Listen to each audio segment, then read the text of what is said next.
Dis-moi mon copain, tu crois que c'est le bon diamètre ça pour François Hollande? Non, t'as raison, faut une bouteille carrée.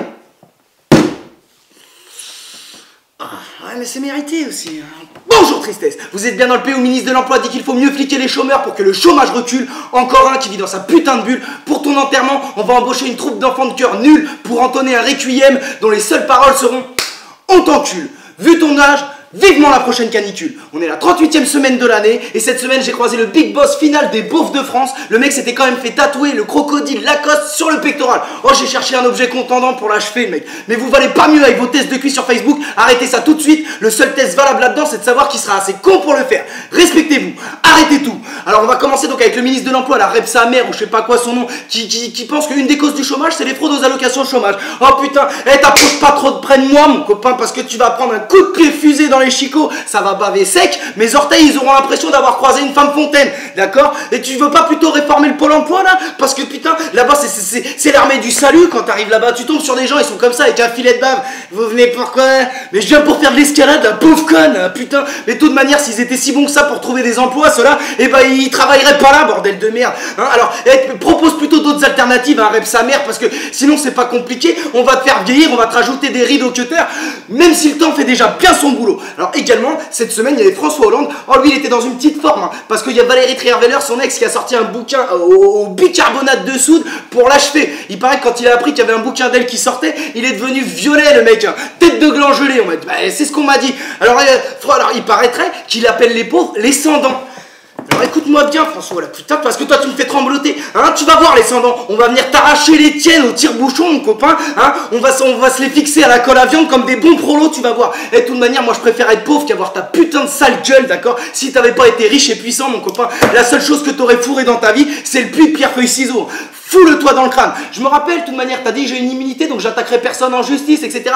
Et ben je vais me servir le père dodu. Alors écoute-moi bien, hein, on va mettre tes bras gras au sol, là, à quatre pattes sur un sol souillé. Hein, on va monter sur on va rajouter des roulettes sous tes bras. On va monter sur ton dos voûté, d'accord, hein, et on va organiser une partie d'auto-tamponneuse contre un mur clouté. Hein. On ajoutera des bouts de merde sur les clous parce que putain, toi on te déteste pour de vrai. Hein. On finira en te mettant la tête dans ton cul parce que comme dirait Tony, c'est le calibre qu'il te faut François. D'accord. Alors François Hollande, s'il te plaît, détends-toi, calme-toi, d'accord. Pour ce qui est de Valérie Trierweiler, mets-toi dans le crâne. On imagine qu'être l'ex de François Hollande, ça devait être naze comme d'être dans la peau d'un coquillage à Noirmoutier, mais votre vie privée, on s'en branle. Ce qu'on vous demande, c'est de la transparence dans l'action politique. Putain, c'est Sarkozy qui vous a passé le virus de la vulgarité, là. Arrêtez avec ça. Également, alors il y a Najat Vallaud-Belkacem qui est attaquée par les journaux d'extrême droite parce que c'est une musulmane et qu'elle est devenue ministre de l'Éducation nationale. Bah pourquoi pas, après tout le meilleur lycée de France en 2013 c'était un lycée musulman, hein. Mais les journalistes ils aiment pas trop dire ça, parce que y a beaucoup d'arabes là-bas, ils disent Allahu Akbar. T'emmerdes pas avec ces connards, de toute manière c'est deux torchons là, ces journaux, hein. Je peux te dire que c'est du PQ qualité Leader Price, hein. Et si toi le cul avec, tu vas avoir des confettis plein la rondelle. Si le FN retire ses abonnements, ils font faillite ces deux-là. Mais t'as vu le spectacle du Front National en ce moment? Oh, il y a eu un beau sketch là. Il y avait le maire d'Ayange là qui était en interview. Il y a un espèce de gros beauf qui est venu l'interpeller pendant l'interview en disant tu vas me rendre mon fric toi? Il a dit je sais pas de quoi vous parlez monsieur. Si je t'ai prêté du fric pendant ta campagne, tu vas me rendre mon fric tout de suite mon copain. Et il dit non écoutez monsieur, on peut aller à l'intérieur pour faire l'interview. Et du coup le journaliste il s'est renseigné et en fait c'était le mari de l'ex-adjointe à la mairie, à cette mairie. Et elle était pareille, elle parlait quand même une grosse bouffe. Elle était là, il disait bah oui, bah voilà, je vais payer, je lui ai prêté du fric de façon illégale pendant la campagne. Et maintenant il veut pas me rendre, qui me dit alors moi si c'est pas compliqué, s'il continue à faire le chavert, et ben je vais l'attaquer en justice. Bah oui je suis complice, j'irai peut-être en tôle aussi, mais je m'en fous, de toute façon je suis conne. Voilà. Et quand on pense que des gens comme ça pourraient devenir ministres dans 3 ans, ça fait quand même flipper, hein, putain. Moi je connais des pochetrons du coin qui sont interdits de café PMU et qui s'expriment mieux qu'eux. Ça fait quand même peur. Réfléchissez à ce que vous allez faire. Également, alors il y a eu un reportage édifiant sur Canal+, enfin du journalisme, sur les OGM. Alors putain, alors les OGM, je parle même pas d'emploi, à quel point c'est destructeur d'emploi, mais si tu veux, on a vu que, voilà, tu donnais des OGM à des cochons, ils se mettaient à avoir une espèce de diarrhée jaune, ils se mettaient à chier jaune et ils crèvent comme des puces, après ils naissent avec des pattes plus courtes que les autres, ils se cassent la gueule comme Depardieu à 18h, et quand tu recommences à leur donner de la nourriture pas OGM, et ben ils redeviennent normaux. Pourquoi pourquoi pas. Également, ils utilisent un herbicide là-bas qui est interdit en Europe parce qu'ils transformeraient les grenouilles mâles en grenouilles femelles. Continuez, on va tous ressembler à des tortues ninja, les copains. Hein, pire que ça, on n'a jamais fait de test sanitaire sur les mélanges d'herbicides. Ils le font sans pitié. Les Argentins, ils disaient, bah non, nous on donne pas ça à nos animaux, c'est complètement con. Les œufs, ils sont indigestes. Et nous, ils disent, bah alors, et pourquoi nous les riches, on prend ça? Et putain, mais où on va? Alors, déjà, un gros big up à José Bové, hein, parce que je me suis beaucoup foutu de ta gueule, là, avec ta moustache en fer à cheval, mais c'est grâce à toi qu'on reste le pays le mieux protégé contre les OGM. Quant aux agriculteurs, là, qui sont pro-OGM, bordel de merde, hésitez vraiment pas à vous faire percuter par un TGV qui fait un record de vitesse, hein, vous manquerez à personne. Le pire de tous, là, Christophe Terrain, hein, déjà le mec il est agriculteur, il s'appelle Terrain, hein, c'est comme je suis joueur de ping-pong et je m'appelle Ping, t'es mal barré dans la vie, t'as l'air d'un con. Et ben lui c'est un gros lobbyiste pro-OGM et il s'en cache, donc n'hésitez pas à le labourer celui-là s'il vous plaît, n'hésitez pas à lui mettre un coup de briquet sur la moustache, on va voir si ça sent le cochon tranche d'énique là-dedans. D'accord les copains?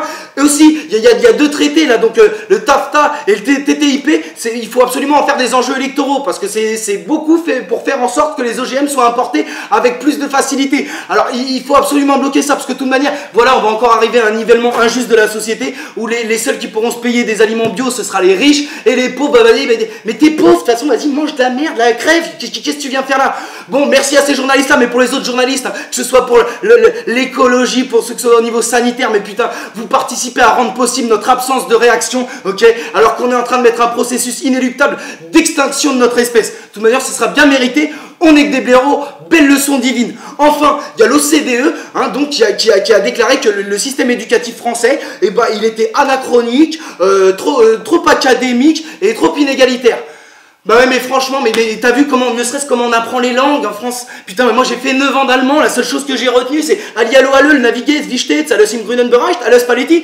Tout ça, ça veut dire que bonjour, bordel de merde, c'est tout ce que j'ai appris. Pour ce qui est de l'anglais, j'ai appris 10 ans l'anglais et j'ai fini par apprendre, j'ai rien retenu tout, et j'ai fini par apprendre l'anglais en me faisant héberger par un Rastafari ghanéen à Majorque.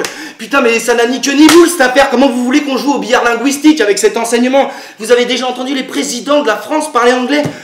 Oh putain de merde, mais ça donne envie de demander la nationalité kazakh, hein. Les mecs, c'est bonjour, c'est pas. On dit, c'est le niveau d'anglais d'un mec bipolaire en CAP carrosserie, ça n'a aucun sens. Il faut que ça change ça. Alors cette semaine, les copains, il y a 3 big ups, d'accord? Alors premier big up à un cambrioleur.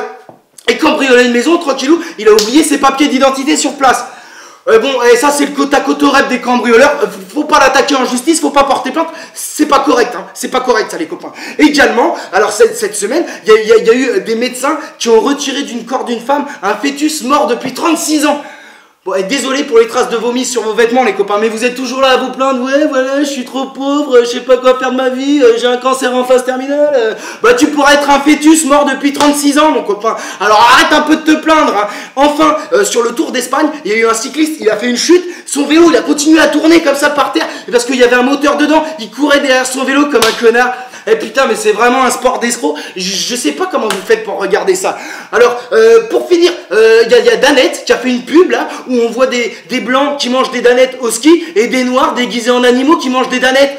Eh putain, Danette, je mangerai plus jamais une de vos mères. Eh, vous savez quoi? Allez, double ration de bouteille pour vous. On commencera par la carré. C'est tout ce que vous méritez. Comme le disait le philosophe Timothée Gustave, il ne faut pas cultiver la différence, mais il faut... Ah ben merde! Il faut pas cultiver l'indifférence, mais la différence. Merci aux inconnus pour la tranche de rire et bonne semaine de merde les copains.